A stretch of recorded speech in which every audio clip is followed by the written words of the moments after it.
শুভ সকাল শিক্ষার্থীবৃন্দ, আসসালামু আলাইকুম। আশা করছি সবাই ভালো আছো। তো ন্যাশনাল কলেজের পক্ষ থেকে তোমাদেরকে অনলাইন ক্লাসে স্বাগত জানাচ্ছি। তো গত ক্লাসের ধারাবাহিকতায় আজকেও শুরু করতে যাচ্ছি অনলাইন লাইভ ক্লাস। তো আজকে আমাদের আলোচ্য বিষয় হচ্ছে অর্থের সময় মূল্য। তো অর্থের সময় মূল্য এর আগে কতগুলো ক্লাস নেওয়া হয়েছিল, তো আজকেও এই অধ্যায়ের শেষ ক্লাস নিব। তো আজকে আমাদের আলোচনার বিষয় হচ্ছে ঋণ পরিশোধ সূচি। এটি একটা ইম্পর্টেন্ট টপিকস এই অধ্যায়ের, কারণ হচ্ছে এই অধ্যায়ের এই প্যাটার্ন থেকে আমাদের একটি কোশ্চেন পরীক্ষায় চলে আসে। তো আমরা আজকে দেখব ঋণ পরিশোধ সূচি সম্পর্কে। তো ঋণ পরিশোধ সূচি কিভাবে নির্ণয় করতে হয় সেটা আমরা জানব। তো চলো আমাদের আজকের আলোচ্য বিষয় আমরা শুরু করব। তো দেখো এখানে লেখা আছে ঋণ পরিশোধ সূচি। তো ঋণ পরিশোধ সূচি বলতে আমরা কি বুঝি সেটা আগে আসলে আমাদের জানা দরকার, কারণ আমরা যখনই যেটা করব এখানে শুধু ম্যাথ পারলে তো হবে না, এটা ছাড়া আমাদের জ্ঞানমূলক কোশ্চেন, অনুধাবন কোশ্চেন সেটা আমাদের আনসার করতে হবে। তো এটা জানার জন্য আমাদের এই কোশ্চেনটাও অনেক সময় জ্ঞানমূলক এবং অনুধাবন কোশ্চেনে চলে আসে। সেজন্য আমি এটা তোমাদের জানার সুবিধার্থে আমি এটার সংজ্ঞাটা বলে দিচ্ছি। তো ঋণ পরিশোধ সূচি বলতে আমরা কি বুঝি? তো ঋণ পরিশোধ সূচি বলতে বোঝানো হয় একটি নির্দিষ্ট কিস্তিতে ঋণ পরিশোধ যে করা হয় তার একটি তালিকাকে বোঝানো হয়। অর্থাৎ একটি প্রতিষ্ঠানে বিভিন্ন উৎস থেকে ঋণ নিতে পারে, ওই ঋণের কিস্তি পরিশোধ করতে করতে একটি সময়ে তার ঋণ শেষ হয়ে যায়। এটি যখন তালিকা আকারে দেখানো হয় তখন ওইটিকে বলা হবে ঋণ পরিশোধ সূচি। এই ঋণ পরিশোধ সূচির ক্ষেত্রে প্রতি বছরে আলাদা আলাদাভাবে সুদ এবং আসল নির্ণয় করা হয়ে থাকে। আমি আবার বলছি, ঋণ পরিশোধ সূচি বলতে ঋণের কিস্তি পরিশোধ করার তালিকাকে বোঝানো হয়। এক্ষেত্রে সুদ এবং আসল আলাদাভাবে নির্ণয় করে দেওয়া হয়ে থাকে। তো আমরা এই ঋণ পরিশোধ সূচির ক্ষেত্রে কয়েকটি বৈশিষ্ট্য জানতে পারি। ঋণ পরিশোধের কি কি বৈশিষ্ট্য থাকতে পারে আমি বৈশিষ্ট্যগুলো একটু বলে দিচ্ছি। বৈশিষ্ট্যগুলো হচ্ছে, ফার্স্ট, এক্ষেত্রে প্রতি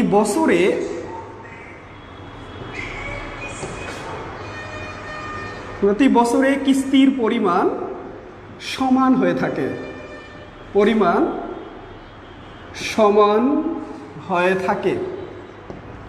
তো এইটি বৈশিষ্ট্য আমরা কি জানলাম? এক্ষেত্রে প্রতি বছরে কিস্তির পরিমাণ সমান হয়ে থাকে। এটা কিন্তু নৈবেত্তিক কোশ্চেনও আসতে পারে যে ঋণ পরিশোধ সূচির ক্ষেত্রে কিস্তির পরিমাণ কি সমান থাকে না অসমান থাকে। তাহলে আমি যদি এটা বুঝতে পারি তাহলে আমি এটা অ্যান্সার করতে পারবো। অর্থাৎ এক্ষেত্রে প্রতি বছরে এই কিস্তির পরিমাণ সমান থাকে। তো আর একটা বৈশিষ্ট্য আমরা বলতে পারি, এক্ষেত্রে সুদ এবং আসল আলাদাভাবে নির্ণয় করা হয়। তাহলে আমি দুটি বৈশিষ্ট্য এক্ষেত্রে জানলাম। এক্ষেত্রে প্রতি বছরে কিস্তির পরিমাণ সমান হয়ে থাকে, আর এক্ষেত্রে সুদ এবং আসল আলাদাভাবে নির্ণয় করা হয়ে থাকে। এবং একটি নির্দিষ্ট সময়ে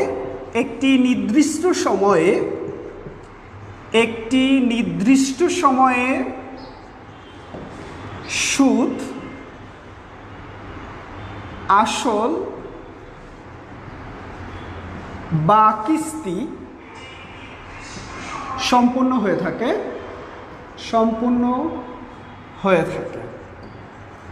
তো এই বৈশিষ্ট্যগুলো আমরা এই ঋণ পরিশোধ সূচি থেকে আমরা পেয়ে থাকি।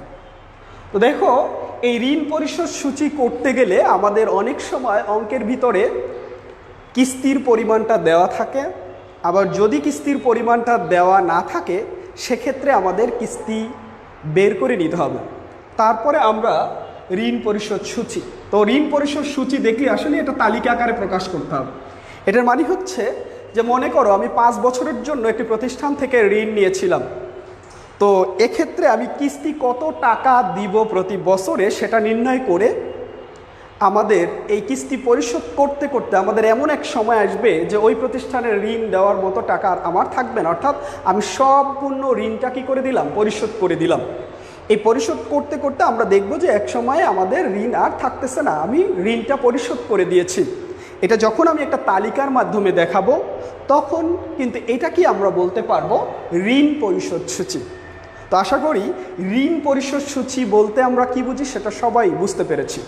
তো এখন আমি যে এই ঋণ পরিশোধ সূচিটা আসলে কিভাবে হয়ে থাকে, অঙ্কের ভিতরে অনেক সময় কিস্তি দেওয়া থাকে, দেওয়া থাকলে তো সহজ কথা, আমরা ওইটা দিয়ে আমরা শখটা করে আমরা অঙ্কটা করে ফেলতে পারবো। যদি দেওয়া না থাকে সেক্ষেত্রে কিন্তু আমাদের এই ঋণ পরিশোধ সূচিটা আগে বের করে নিতে হবে, দেন আমাদের এই ঋণ পরিশোধ সূচির তালিকা তৈরি করতে হবে।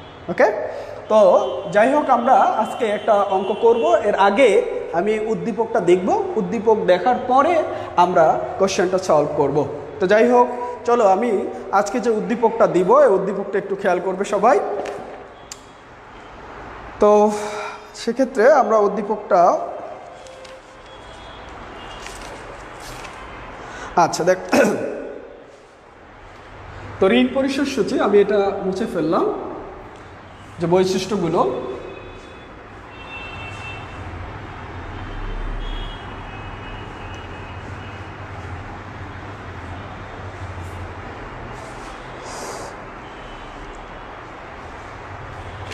আচ্ছা তাহলে আমি একটা উদ্দীপক দিব, উদ্দীপকটা হচ্ছে এরকম,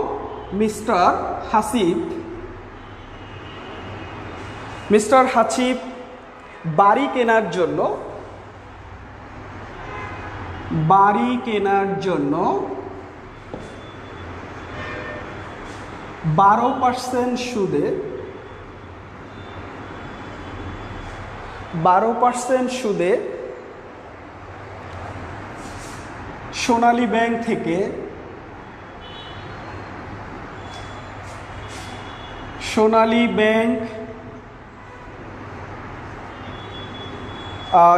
ব্যাংক থেকে 20,000 টাকা ঋণ গ্রহণ করেন।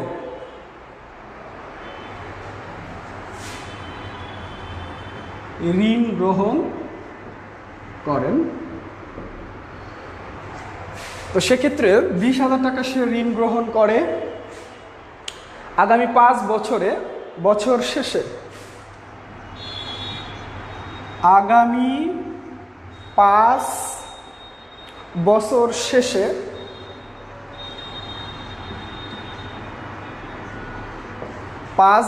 শেষে ঋণের টাকা পরিশোধ করবেন। ঋণের টাকা পরিশোধ করবেন। আচ্ছা, তো এই আমাদের উদ্দীপক, এতটুকু আমাদের। মিস্টার হাসিব বাড়ি কেনার জন্য 12% সুদে সোনালী ব্যাংক থেকে 20,000 টাকা ঋণ গ্রহণ করেন।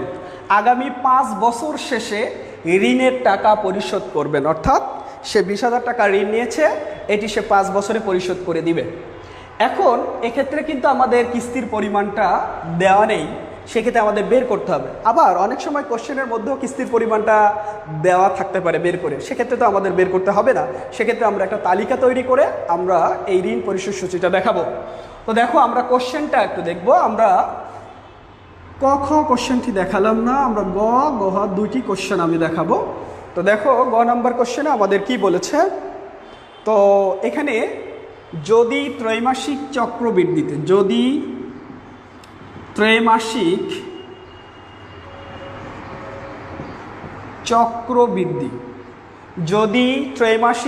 চক্রবৃদ্ধিতে ঋণ প্রদান করা হয়,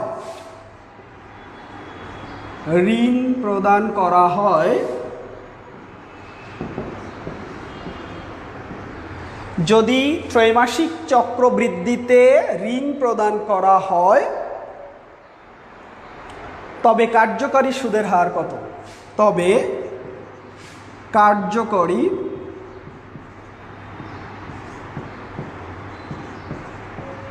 সুদের হার কত।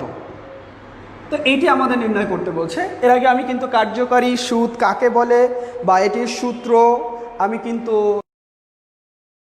এরকম কোশ্চেনের মধ্যে বলা থাকতে পারে ত্রৈমাসিক চক্রবৃদ্ধিতে ঋণ প্রদান করা হয়, তবে কার্যকরী সুদের হার কত। কার্যকরী মানে হচ্ছে ইআইআর, আমি বলেছিলাম ইফেক্টিভ ইন্টারেস্ট রেট। কার্যকারী সুদের হার অর্থাৎ একটি প্রতিষ্ঠান প্রকৃতপক্ষে যে সুদ দিয়ে থাকে বা যে সুদের পরিমাণটা থাকে সেটিকে আমরা বলতে পারি কি, কার্যকারী সুদের হার। তো এটা আমরা দেখব। নেক্সট আর একটা কোশ্চেনটি হচ্ছে মিস্টার হাসিফ বছরে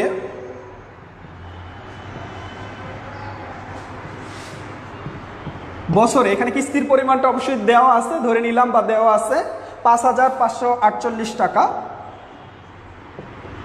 যদি মিস্টার হাসিফ বছরে ৫,৫৪৮ টাকা করে কিস্তি প্রদান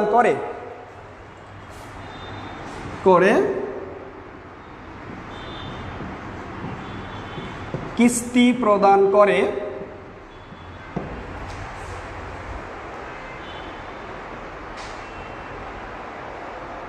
তাহলে 5 বছরে ঋণ পরিশোধ করতে পারবেন। মিস্টার হাসিফ বছরে এত টাকা করে কিস্তি প্রদান করলে 5 বছরে ঋণ পরিশোধ করতে পারবেন।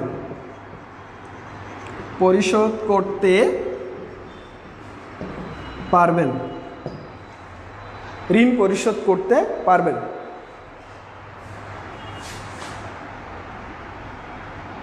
তার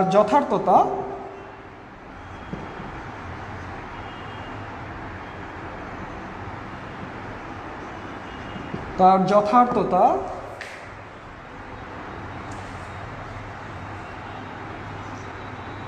ঋণ সূচির মাধ্যমে ঋণ পরিশোধ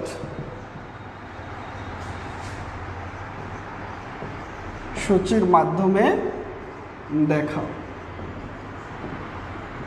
আচ্ছা, তো আমরা কোশ্চেনটা আবার একটু দেখে নিয়ে আমি আবার এটা মুছে ফেলতে হবে, কারণ আমাদের অঙ্কটা করতে হবে, এজন্য মুছে ফেলা। আমি আবার বলছি, একটু তোমরা দেখে নিবে। মিস্টার হাসিফ বাড়ি কেনার জন্য 12% সুদে সোনালী ব্যাংক থেকে 20,000 টাকা ঋণ গ্রহণ করেন। আগামী 5 বছর শেষে ঋণের টাকা পরিশোধ করবেন। এখন কোশ্চেন, যদি ত্রৈমাসিক চক্রবৃদ্ধিতে ঋণ প্রদান করা হয় তবে কার্যকরী সুদের হার কত। অর্থাৎ 2 নম্বর কোশ্চেনে আমি বুঝতে পারলাম সহজ কথায় যেখানে কার্যকরী সুদের হার নির্ণয় করতে বলা হয়েছে। তারপর মিস্টার হাসিফ বছরে ৫,৫৪৮ টাকা করে কিস্তি প্রদান করলে, এখানে স্পষ্ট করে বলা আছে কিস্তির পরিমাণটা দেওয়া আছে, সো আমাদের বের করতে হবে না। তো এখানে ৫,৫৪৮ টাকা করে কিস্তি প্রদান করলে 5 বছরে, এখানে তো 5 বছর উল্লেখ করেই দেওয়া আছে, অর্থাৎ কিস্তিটা কয় বছরের হবে, 5 বছরের হবে। ঋণ পরিশোধ করতে পারবেন। তার যথার্থতা ঋণ পরিশোধ সূচির মাধ্যমে দেখাও। এটা দেখাতে বলছে যে আসলে কি উনি 5 বছরে এই ঋণের টাকাটা পরিশোধ করতে পারবেন কিনা সেটি আমরা দেখাবো। যদি আমরা দেখি একদম লাস্ট বছরে এসে ঋণের পরিমাণটা 0 হয়ে যায়, তখন আমরা বুঝতে পারবো যে আসলেই ওনার যথার্থতা আছে। উনি যদি এই ৫,৫৪৮ টাকা করে কিস্তি প্রদান করে তাহলে ওনার এই 5 বছরে ঋণের টাকাটা পরিশোধ করা সম্ভব হবে। ওকে, তো আমরা অঙ্কে চলে আসব। তো অঙ্ক হচ্ছে, যদি ত্রৈমাসিক চক্রবৃদ্ধিতে ঋণ পরিশোধ করা হয় সেক্ষেত্রে আমাদের কার্যকারী সুদের হার। আমি প্রশ্নগুলো মুছে ফেললাম। তো এখন আমরা সলভ করব, কোশ্চেনটির প্রশ্নগুলো সলভ করব। দেখো সবাই একটু খেয়াল করবে, খুব মনোযোগ সহকারে দেখবে। তো এখানে ইআইআর কিভাবে নির্ণয় করতে হয় সেটা আমরা দেখব। তো এখানে বলা হয়েছে ত্রৈমাসিক চক্রবৃদ্ধি, আমরা বারবার মনে রাখবো ত্রৈমাসিক চক্রবৃদ্ধি বললে অর্থাৎ এক্ষেত্রে চক্রবৃদ্ধি আসলে আমরা সূত্রের ভিতরে এম নিয়ে আসব। তো এখানে কার্যকারী সুদের হার আমরা সূত্রে লিখব, কার্যকরী সুদের হার, এটাকে আমরা কি দিয়ে চিহ্নিত করি, ইআইআর, ইফেক্টিভ ইন্টারেস্ট রেট, অথবা এটাকে আরোভাবে বলা হয় ইএআর, অর্থাৎ ইফেক্টিভ অ্যানুয়াল রেট। কার্যকরী সুদের হার তো আমরা যদি লিখি কার্যকরী সুদের হার, এখন দেখো এটা সূত্রটা আমরা একটু দেখি। সূত্রটা কি ছিল? 1 প্লাস আই ডিভাইডেড এম, এখানে হোল্ডার পাওয়ার হচ্ছে এম মাইনাস কি 1, এতটুকু আমাদের সূত্রটি ছিল। তো সেক্ষেত্রে আমরা মান বসাবো। দেখো এখানে কিসের মান শুধু বসাতে হবে? এম, অর্থাৎ আই এবং এম এর মান। অর্থাৎ আই দেখো এখানে কত বলা আছে, আই মানে কি? ইন্টারেস্ট রেট, অর্থাৎ সুদের হার। কত পার্সেন্ট সুদ? 12% সুদ। তাহলে এখানে আমি 12%কে আমি পয়েন্ট করে লিখলে 0.12 হয়। এরপরে আসো এম এর মান। এম মানে হচ্ছে, আমি বলেছিলাম আমার কোশ্চেনের ভিতরেই ছিল ত্রৈমাসিক চক্রবৃদ্ধি বলা ছিল। ত্রৈমাসিক চক্রবৃদ্ধি বললে এম এর মান কি হবে? আসলে ত্রৈমাসিক অর্থাৎ 3 মাস পর পর। তাহলে এখানে বছরে আমরা কয়বার সুদ দিতে হবে? এখানে বলছে 3 মাস পর পর, অর্থাৎ 4 হয়, তখন এম এর মান কত হয়ে যাবে? 4। 3 মাস পর পর যদি তাহলে 12 মাসে দেওয়া হয়, সেক্ষেত্রে কত হবে? 4 হবে। ত্রৈমাসিক মানি হচ্ছে 3 মাস পর পর সুদ দিতে হচ্ছে। তো এখানে এম মানি হচ্ছে 4। তো এখানে আর কোনো মান নেই, আমরা এখন বের করব। 1 প্লাস আই 0.12 ডিভাইডেড হচ্ছে 4, আবার এখানেও হচ্ছে 4 বিয়োগ হচ্ছে 1, অর্থাৎ খুবই সহজ। এখানে শুধুমাত্র একটু প্রবলেম ছিল ত্রৈমাসিক এম এর মান কত হবে সেটা আমাদের একটু ডিফিকাল্ট ছিল বোঝার। তো আমরা এটা খুব সহজেই বুঝতে পারি, কারণ এগুলো আমরা আরও আগে অনেকগুলো অঙ্কে করেছি। তো দেখো, তো এটা আমরা যদি ক্যালকুলেশন করি তাহলে আমাদের অ্যান্সারটি কত চলে আসতে পারে। তাহলে আমরা দেখতে পেলাম এখানে 12.55 বা সামথিং এরকম কিছু আসতে পারে। একটু তোমরা ক্যালকুলেশন করে মিলিয়ে দেখবে। তো দেখো লাইনে যদি কেউ থেকে থাকো তাহলে অবশ্যই দেখবে যে আসলে কত হয়েছে, তোমরা একটু ক্যালকুলেশন করে দেখতে পারবে। তো এখন এরপরে আমরা যে কোশ্চেনটা কার্যকারী সুদের হার, যেটা 12.55% আমরা এটা পেলাম কার্যকারী সুদের হার। ওকে, তো এখন আমরা নেক্সট কোশ্চেনে চলে যাব। নেক্সট কোশ্চেনটি কি বলেছিল? মিস্টার হাসিব বছরে 5,548 টাকা করে কিস্তি দেয়। তো এই কিস্তি দিলে 5 বছরে সেই কিস্তির টাকা পরিশোধ করে দিবেন। তো 5 বছরে কিস্তির টাকা সে পরিশোধ করবেন। তো এটা আমরা ঋণ পরিশোধ সূচির মাধ্যমে দেখাবো। তো আসলে ঋণ পরিশোধ সূচি কিভাবে তৈরি করতে হয়, শকটা কিভাবে করতে হয় সেটা আমরা একটু দেখব। তো অনেকেই কনফিউশনের পরে কিভাবে শকগুলো করতে হয় একটু খেয়াল করলে আমরা খুব সহজেই এই শকটা করতে পারবো। তো দেখো ঋণ পরিশোধ সূচির যে শকটা, আমরা এটাও মুছে ফেলবো। তো উপরে আমরা লিখব ঋণ পরিশোধ সূচি। ঋণ পরিশোধ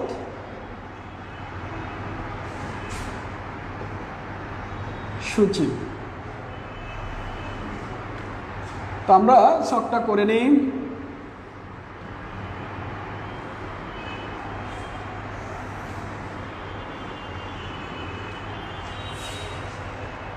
আচ্ছা, ফার্স্ট কি লিখব? বছর।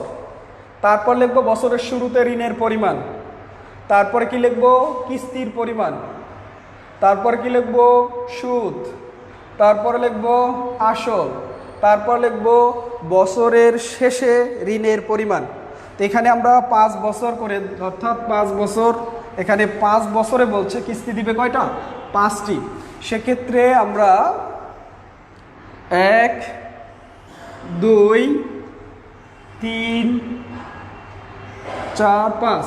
আচ্ছা, এখানে ফার্স্ট লিখব বছর, দেন লিখব বছরের শুরুতে ঋণের পরিমাণ। বছরের শুরুতে ঋণের পরিমাণ, বছরের শুরুতে ঋণের পরিমাণ,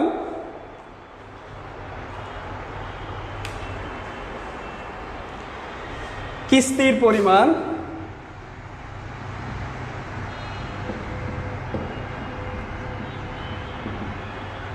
এরপর হচ্ছে সুদ, এরপর হচ্ছে আসল, এবার হচ্ছে বছরের শেষে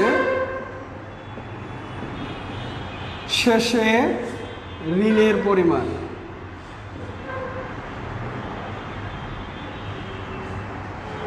তো আবার বলছি, শকটা একটু খেয়াল করলে আমরা সহজেই বুঝতে পারি। বছরের শুরুতে ঋণের পরিমাণ, কিস্তির পরিমাণ, সুদ, আসল, বছরের শেষে ঋণের পরিমাণ। তো এখানে কয় বছর, 1 2 3 4 5, অর্থাৎ এখানে আমাদের কোশ্চেনই বলা আছে কয় বছর, 5 বছর। তো 5 বছরে দেখো আমরা এই যে ব্যাংক থেকে, সোনালী ব্যাংক থেকে কত টাকা ঋণ নিয়েছিলাম, বছরের শুরুতে ঋণ কত ছিল, 20,000 টাকা। তো আমরা এখানে 20,000 টাকা লিখব। আর একটা কথা, আমরা যখন এই সংজ্ঞাটা দিয়েছিলাম ঋণ পরিশোধ সূচি কাকে বলে, সেক্ষেত্রে কিন্তু আমি কিস্তির পরিমাণ এখানে উল্লেখ করেছিলাম যে কিস্তির পরিমাণ প্রতি বছরে কি থাকবে, সমান থাকবে।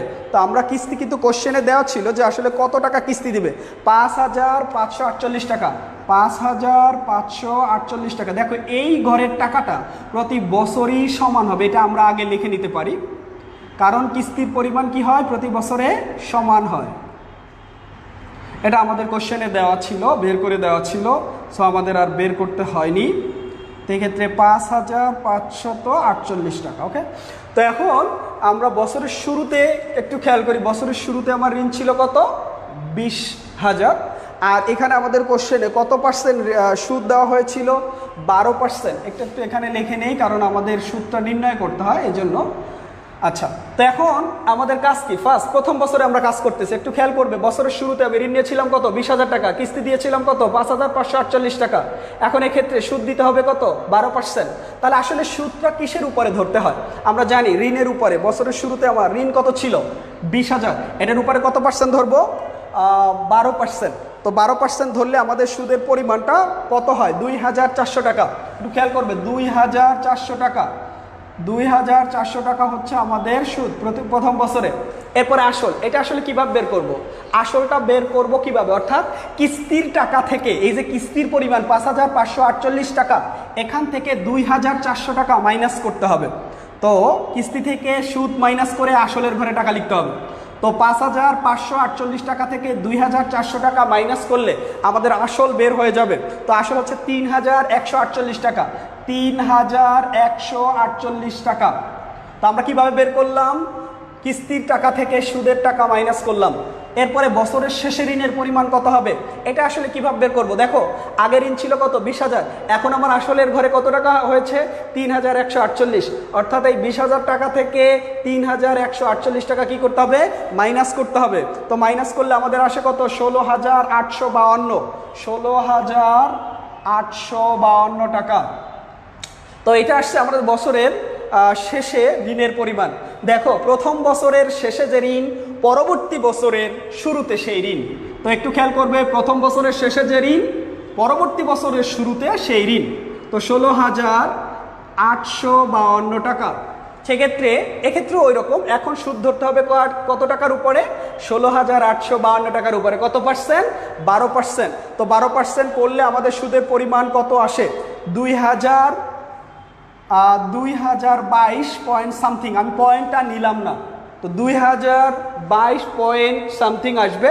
তো আমরা 2,022 টাকা পর্যন্ত নিলাম। ওকে, এখন দেখো এই সুদ অর্থাৎ 16,852 টাকা থেকে 2,000, এই যে টাকাটা, এটা আমরা 16,852 টাকার উপরে 12% ধরার পরে হয়েছে।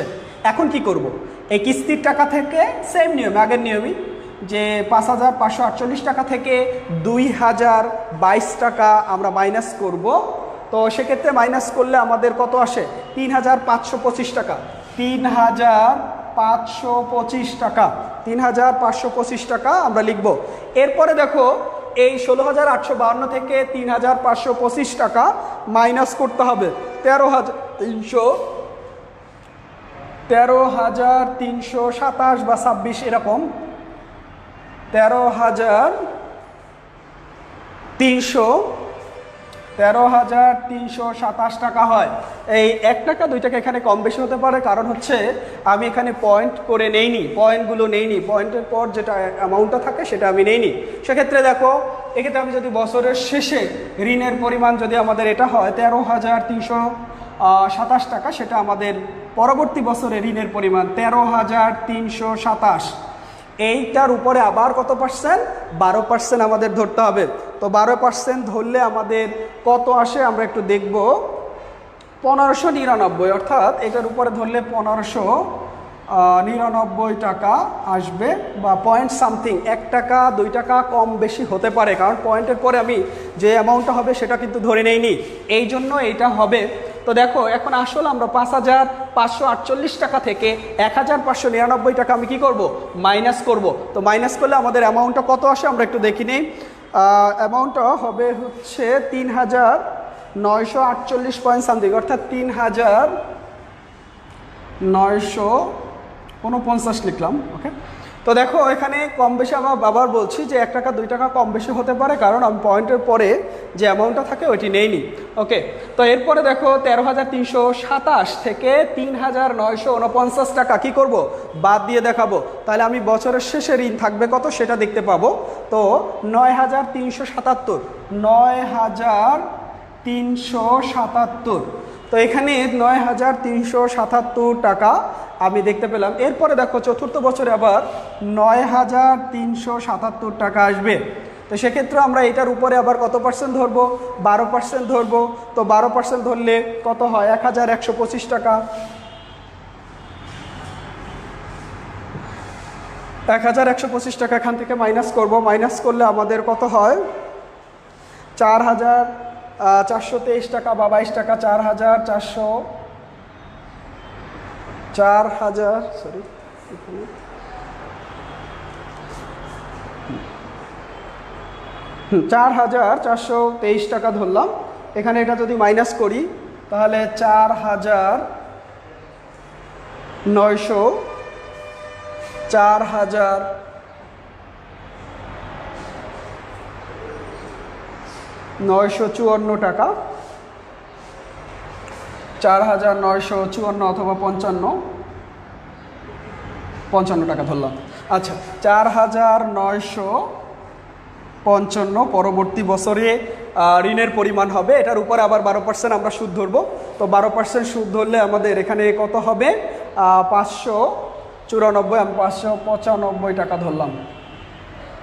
তো এখানে এটা ধরলাম। তো তারপরে দেখো এখান যদি আমি মাইনাস করি, একটু দেখো আমরা অবশ্যই বলেছিলাম এক্ষেত্রে যদি আমরা এখান থেকে এই টাকাটা যদি মাইনাস করি, যদিও আমাদের এটার সাথে না মিলে যায়, 2-1 টাকা কম বেশি হলেও আমরা কিন্তু এটাকে মিলিয়ে দিব, অর্থাৎ শেষ বছরের ঋণ যেটা থাকবে এখানে আসলটাও কি থাকবে, এইটাই থাকবে। যদিও কম বেশি 2, 3, 4, 5, 10 টাকা কম বেশি হতে পারে, সেক্ষেত্রে কিন্তু আমাদের এটা মিলিয়ে রাখতে হবে।